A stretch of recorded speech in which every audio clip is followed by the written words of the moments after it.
O jovem rico, que nós não conhecemos o nome, se aproxima de Jesus com a pergunta típica das religiões, da mentalidade religiosa: o que eu devo fazer?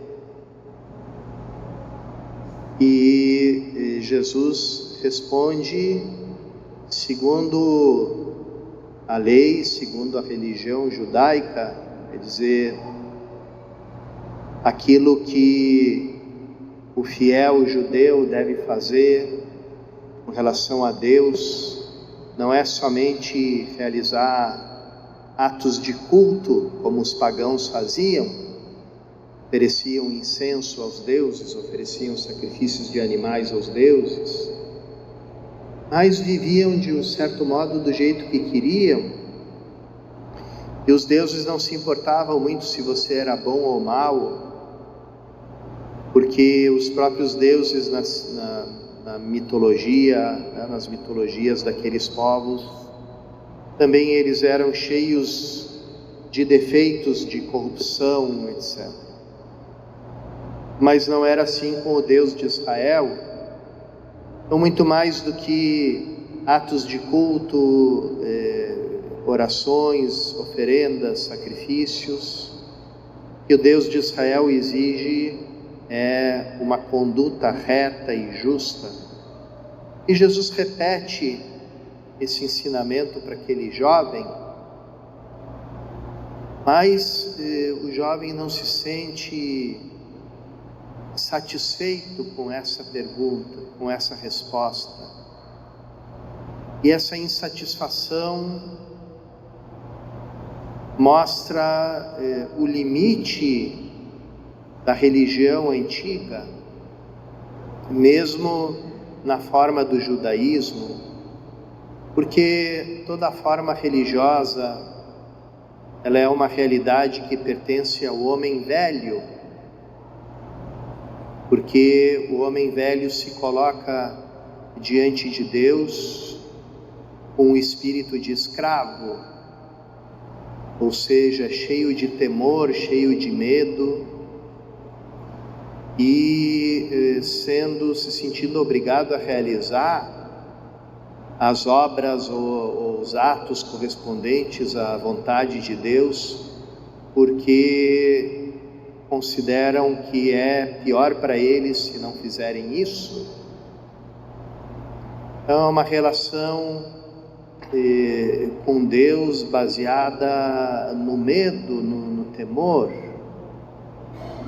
E tanto a atitude do pagão como a atitude do judeu, nenhuma dessas pareceu suficiente para aquele jovem. De alguma forma ele intuiu que havia algo mais para ser entendido, para ser compreendido, principalmente para ser vivido. Quando ele expressa a Jesus essa insatisfação dele com as respostas que a religião dava, Jesus olha para ele com amor. Aqui é interessante porque nessa passagem de Marcos, que era o secretário de São Pedro, portanto é o evangelho pregado por São Pedro, se fala do olhar de Jesus 3 vezes nesse texto. Ele olha para o jovem com amor. O verbo grego é enblepen, que quer dizer olhou dentro do jovem com amor. Depois existe aquele olhar ao redor, quando Jesus fala como é difícil para os ricos entrar no reino de Deus. E depois, outra vez, tem esse olhar firme de Jesus, que responde para os discípulos que aquilo que parece impossível para os homens é possível para Deus. Então, com esse olhar que São Pedro devia ter muito firme na sua lembrança, na sua memória, o olhar de Jesus. Jesus olha dentro do coração daquele jovem, convida ele a fazer um salto, né, da velha criatura para a nova, confiando em Cristo. Enquanto que o homem velho, atormentado pela ideia da morte, o que ele tem a pedir a Deus, como a gente escutou na primeira leitura, né? Quando chega a morte, né, que diz o livro do Eclesiástico, o morto, como quem não existe, já não louva. Ele louva a Deus enquanto vivo. Os povos antigos acreditavam que existia uma sobrevivência da alma, do espírito depois da morte, mas essa existência era como uma sombra.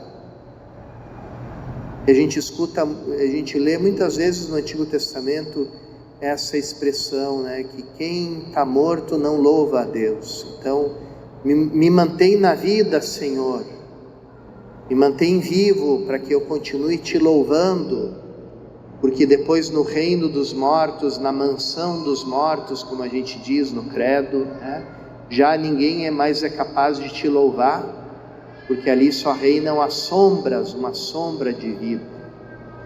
Então, para o homem velho só existia uma vida, que é a vida presente, e só existia um tipo de felicidade, aquela felicidade representada por aqueles 3 bens do Antigo Testamento, né? A vida longa, a prosperidade e a descendência numerosa, né? Porque esse era o legado, era aquilo que melhor podia ser a vida do homem, né? E essa é a vida do homem velho. Quando os pagãos ofereciam seus sacrifícios aos deuses, quando os judeus ofereciam as suas orações e sacrifícios, o que eles pediam a Deus? Eles pediam isso, né? Os bens da vida atual. E aqui é o susto que o jovem recebe, porque uma das marcas mais evidentes da bênção de Deus sobre alguém era a riqueza. Deus abençoa o justo, lhe dando uma vida próspera. E Jesus quer que esse jovem se desnude completamente de toda a segurança, de todos os sinais da bênção de Deus, para seguir um novo caminho, para se preparar para uma nova vida, que já não é mais a vida do homem velho. E ali onde esse jovem sai muito triste, sacudindo a cabeça, decepcionado, porque não conseguiu sair da órbita da vida velha, da vida do homem velho. E nenhum ser humano é capaz de sair dessa órbita, como o próprio Jesus atesta no final do Evangelho, né? Para os homens isto é impossível. Não é pelas nossas forças que nós saímos da vida velha, abandonamos a vida velha. Isso só é possível para Deus, porque só Ele pode nos dar uma vida que nenhuma morte pode tirar de nós, porque é a vida divina, porque é a vida eterna. Então, irmãos e irmãs, nós somos chamados nessa Eucaristia a buscar em Cristo essa vida nova, essa vida ressuscitada que nos alimenta na Eucaristia, para que a gente possa seguir a Jesus acima de todas as coisas, estar prontos para ir com Ele aonde Ele quiser, aonde Ele nos chama, porque esse é o caminho da liberdade, da paz, da verdadeira alegria.